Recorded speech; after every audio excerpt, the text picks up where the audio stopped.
Mani sauc Lolita Zilberte. Mācu latviešu valodu es ļoti ilgi, jau laikam ir vairāk nekā 30 gadu, jo sanāca tā, ka iestājos universitātē un uzreiz sāku strādāt. Mani sauc Elena. Es esmu no Krievijas, no Maskavas. Es dzīvoju Rīgā gandrīz 2 gadus. Mani sauc Kristīna Bite. Es esmu no Krievijas, no Orenburgas. Vecāki, jaunāki, valstis mainās. Bet, protams, visbiežāk tie ir mūsu Latvijas iedzīvotāji, kas dzīvo šeit uz vietas. Un arī pēdējos gados ļoti daudz ir iebraucēju, ka gan uzturēšanās atļaujas, gan arī bēgļi no dažādām valstīm. Es apmeklēju kursus gandrīz 1 gadu. Es atbraucu Latvijā, tāpēc es gribu mani bērni ieguši labu izglītību. Man bija jāmācās 11 gadus Latvijā, tā kā tas nav maz, tas ir ļoti daudz. Un tāpēc, manuprāt, tāds mācības process un laiks, kas lika mani pakāpeniski integrēties Latvijas sabiedrībā, mācīties latviešu valodā, sadraudzēties ar Latvijas iedzīvotājiem, runāt latviešu valodā, visur, kur es varu, gan kā ārstu, gan kā arī kultūras, piemēram, pārstāvis par arābiem jautājumiem, par Libānu, kā valsts, manu dzimteni, es pārstāvu šī valsts un šī rajona kā kultūras pārstāvis. Un līdz ar to man vajadzētu runāt latviešu valodu, vajadzētu sakot līdzi, kas notiek valstī, vajadzētu sakot līdzi, kas notiek politiski, vajadzētu ekonomiski. Jo tu dzīvo ikdienas dzīvi, tu sako visu, tu lasi avīzes, tu lasi internetu, pēc tam parādās internetu, protams. Tad tu lasi arī, tu sako arī panorāmas, tu saki, kas notiek Latvijas kultūras dzīve, tu saproti, ka tomēr valoda ir tas durvis, vārti. Ja tu gribi tikt iekšā kaut kur, tad jāzina valoda. Iepriekšējā grupā bija arī no Amerikas puises, tā kā tas ir neparedzami, nevaru pateikt, ka tieši kādi cilvēki būs grupā. Varbūt ļoti dažāda grupa, un arī gadās, ka praktiski visi ir no Krievijas, Ukrainas, tuvākās valstis. Grāmata, pārdod grāmata. Pārdod grāmatu, pārdod vienu grāmatu. Tā maksā 15 eiro. Labi. Jā, tātad. Un tās maksā 8,50 eiro. Labi, tā. Galvenās atšķirības, un tomēr ir arī, kas raksturo šo studentus, tā valstiskā piederība. Ja tie ir cilvēki no Amerikas, uzreiz viņi cenšas pielietot praksē, un it īpaši mazus izteicienus, atkārtot ļoti aktīvi. Un, ja viņš šodien kursos nodarbībā to dzirdēja, tad nākamajā nodarbībā jau viņš atnāk un stāsta, ka es biju veikalā un es pateicu tā, bet man atbildēja tā, un vai tas bija pareizi. Viņi uzreiz cenšas pārliecināties, ka tas viss notiks. Pārdod summas par 29 eiro. Par 29 eiro. Pilnīgi pareizi. Labi, tā, tad ir. Ko jūs dzirdējāt?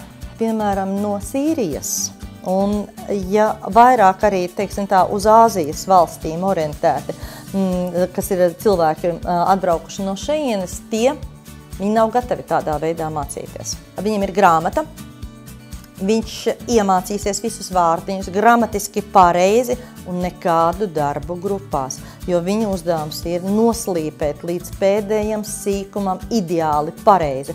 Un tad, tad viņš sāks runāt, gan pāros, gan grupās, bet sākuma stadijā nē. Līdz ar to ir grūti, pat viņi nesaprot, kas tā par nodarbību, troksnis un visu, tā kā ir atšķirības. Vīrs slikti runā krieviski, un es cenšos runāt latviski ar viņu. Vienalga, kādā ambīcija tev ir, Tu ambīsi, piemēram, kļūst par, nezinu, par veiksmīgu ārstu vai labo uzņēmēju, vai, piemēram, žurnālistu, vai žurnālists vēl trakāk, jāzina vēl precīzāk latviešu valodu, vai politikas, piemēram, jā, tad, ja tev nav tāda valoda, kā varēja paskaidrot par sevi, savas domas, ko tu gribi darīt un ko tu gribi, kā tu redzēsi situāciju nākotnē, tad neviens par tevi neinteresē un neviens nenāk pie tevis pateikt, paklau, runā ar mani latviski. Neviens kungs neatnāca. Ja? Kas to būtu domājis, ja?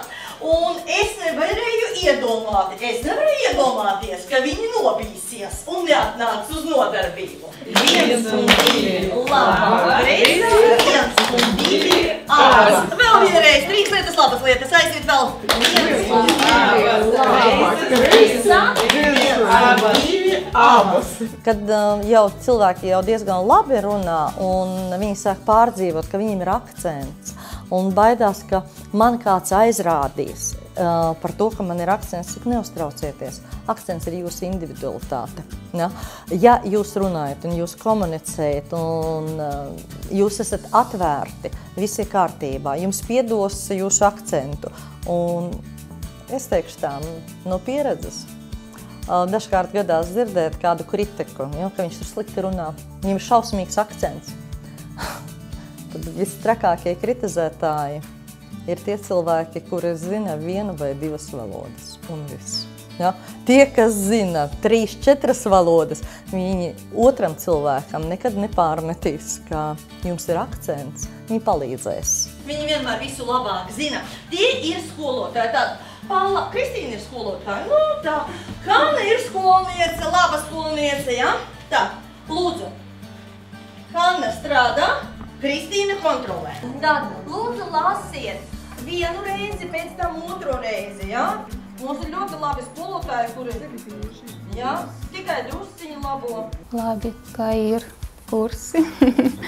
Un tur te daudz prakse. Kad es braucu uz kursiem, es lasu Latvijas radio 1 un Latvijas radio 2. Man patīk klausīt dzīsmas latviešu valodā un arī recepti gatavošanai un izziņi latviešu valodā. Ir patīkami dzirdēt, ka tie, kas tikko sākuši mācīties, es sapratu jau dažus vārdus, jau, ka tas neskanēja, piemēram, valoda kā fons, un, vienkārši, kā es saku, dziesma skan, bet neko nesaprotu. Ja? Melodija ir, ja? Bet atsevišķu vārdu nav. Un tad, kad sāka no šīs valodas melodijas atšķirt vārdus, pēc tam jau, laikam doma bija tāda. Ir vajadzīga dažādība. Nav iespējams iemācīties tikai strādājot ar vienu metodu. Jo pat arī savās grupās es saku tā, iedomājieties, ka jūs gribat mācīties tagad tikai gramatiku, jūs mācīsieties tikai pēc grāmatas. Bet nerunāsim ārā, nerunāsim ar kaimiņiem, ja? Tikai mācīsimies šeit un tagad, cik tās nodarbības nedēļā, labi, mājas darbus izpildīsiet un paši parunāsiet mājās ar sevi. Jā, pie spoguļa labākajā gadījumā, jā, jo viņi teiks, ka man nav ar ko runāt. Es saku, tāda situācija iedomājieties, jā? Jā, tā. Es saku, jūs man tā sakāt, ka runāšu tad, kad ļoti labi runāšu. Es saku, brīnumi nenotiek. Bet, protams, ar laiku tu saproti, ka tā kā tu spiesti otro cilvēku. Man ir tāds hobby, kā mēģināju arī kādreiz ar saviem pacientiem runāt latviski, zinot, ka vārdu uzvārds viņš nav latvies uzvārds, un viņš nāk un, piemēram, man sveicina svešu valodu, vienalga kāda valoda viņš, es saku, labdien, kā es varu jums palīdzēt. Visām ailēm tabulā jābūt aizpildītām. Dzirdēsiet 2 reizes. Kāda ir sega? Kāda ir sega? Sega, adījālā. Kāda var būt sega? Silta. Kāda vēl var būt sega? Krāsas var būt kaut kādas? Balta. Labi, jā, vēl kāda var būt? tur, Viera uz turieni, jā, tātad Hanna uz šeieni, Natāša nācies šur, tad jā, nācies šur, tātad, jā, tā. Bija arī trešo valstu piederīgo grupa, kuri mācījās latviešu valodu, bet bija jau sasnieguši labu līmeni. Jau bija aizgājuši B1 un daži B2. Un centāmies arī visādas ekskursijas. Ļoti patika ekskursija uz Latvijas Nacionālo bibliotēku, ja, kā viņiem bija interesanti un daudz ko ieraudzīja un citām acīm sāka skatīties. Un tad, kad jau kursi tojās beigām, kad mēs bijām bijuši dažādās vietās un ekskursijas dažādas un viss patīk, jāaiziet uz teātri. Kas jūnijā ir? Kurš latvietis var bez skrodardienām? Ja? Skrodardienas Silmačos. Un tad, kad mēs aizgājām grupa uz teātri, un ka viņi dziedāja līdzi, tas balzāms dvēselē. Ja? Tajā brīdī es saku tā, jā, es kā skolotāja apmierināta.